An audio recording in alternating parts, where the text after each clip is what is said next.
Assalamualaikum warahmatullahi wabarakatuh. Kami dari kelompok 7 ingin mempresentasikan hasil video pembelajaran kami yang berjudul Proses Costing atau Perhitungan Harga Pokok Proses, yang beranggotakan saya, Rosi Fitriani, dengan NIM 2330404142.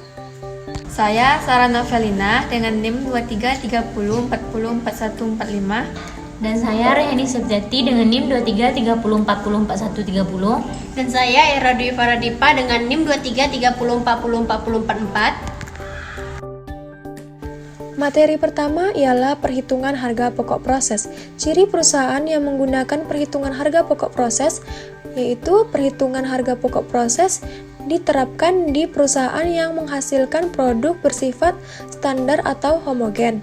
Contoh perusahaan manufaktur ialah produsen semen, air mineral, dan furnitur. Contoh perusahaan jasa yaitu jasa Gojek, Grab, jasa JNT, JNE, dan rumah sakit. 1. Harga pokok produk dapat dihitung pada akhir periode akuntansi. Akhir periode akuntansi dapat berada pada akhir bulan, akhir kuartal, akhir semester, atau akhir tahun. Jika produk diolah hanya satu departemen, maka harga produk per unit dihitung dengan rumus biaya produksi selama periode dibagi dengan jumlah unit yang dihasilkan. Jika produk diolah oleh beberapa departemen produksi, maka perhitungan harga pokok per unit dihitung dengan rumus biaya produksi untuk setiap departemen dibagi unit yang dihasilkan oleh setiap departemen. Contoh proses produksi di perusahaan semen dan perhitungan harga pokok per unit. Departemen Romil atau Departemen Pengolahan Bahan Baku yang terdiri atas batu kapur, tanah liat, batu silikon, dan pasir besi. Dari proses ini dihasilkan serbuk atau raumik. Raumik ini perlu dihitung harga pokok per kilogramnya. Raumik beserta harga pokok produksi dihasilkan dan selanjutnya ditransfer ke Departemen Kin atau Pembakaran. Departemen Kil mengelola raumik dan dari proses ini dihasilkan klinker. Klinker ini perlu juga dihitung harga pokok per kilogramnya. Jumlah klinker yang dihasilkan selanjutnya ditransfer ke Departemen Kemenhil bersama dengan harga pokok produksinya. Kemenmil atau Penggilingan Pengolahan Klinker mengelola klinker untuk menghasilkan semen curah. Semen curah ini juga menghitung harga pokok per kilogramnya. Semen curah juga ditransfer ke Departemen Perkingnya beserta harga pokok produksinya, dan dari proses Departemen Perkingnya dihasilkan semen karung. Data produksi. Contoh kasus yaitu PT Semen Andalas Tbk. Persediaan BDP periode 1 Januari yaitu 2016 sebanyak 10.000 ton. Dan selanjutnya produk masuk proses bulan Januari 2016 sebanyak 50.000 ton. Maka ditambahkan total produk yang diproses bulan Januari 2016 yaitu sebesar 60.000 ton. Barang jadi dan ditransfer ke gudang sebesar 40.000 ton dan dikurangi dengan persediaan PDP periode 31 2016 sebanyak 20.000 ton hingga menjadi 60.000 ton. Arus unit produksi.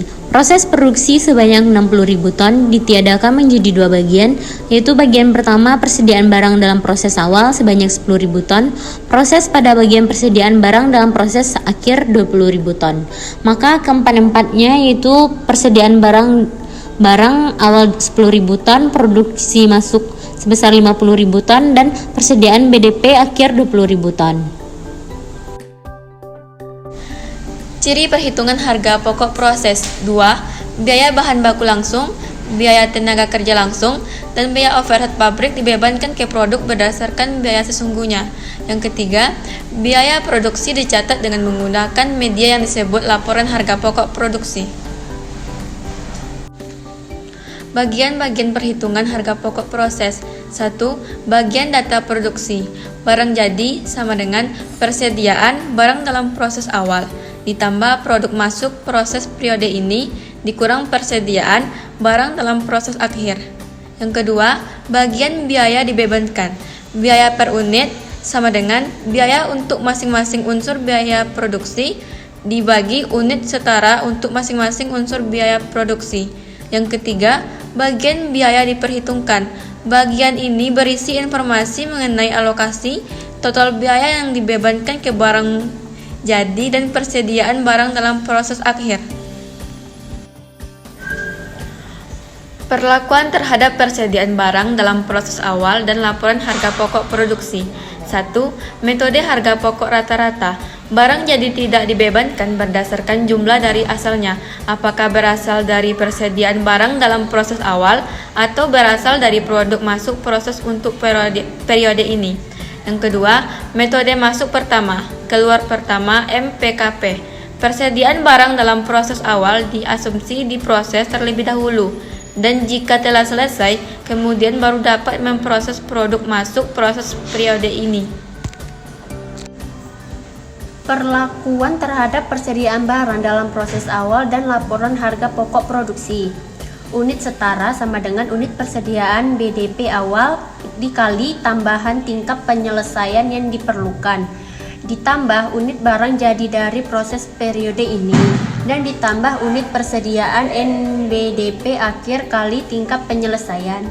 Biaya per unit dihitung dengan rumus biaya per unit dikurang biaya periode ini atau unit setara.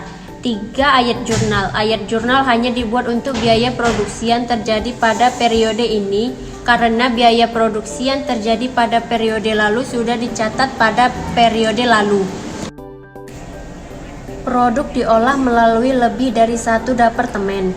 Yang pertama, jika produk diolah melalui lebih dari satu departemen produksi, akun persediaan barang dalam proses dibuat per departemen produksi. Yang kedua, laporan harga pokok produksi disusun untuk setiap departemen produksi. Yang ketiga, biaya tenaga kerja dan biaya overhead pabrik akan dibebankan ke semua departemen produksi. Produk hilang. Yang pertama, produk hilang adalah produk yang menguap, mengkristal, dan menyusut dalam proses produksi karena sifat bahayanya. Yang kedua, dampak produk hilang dalam perhitungan harga pokok.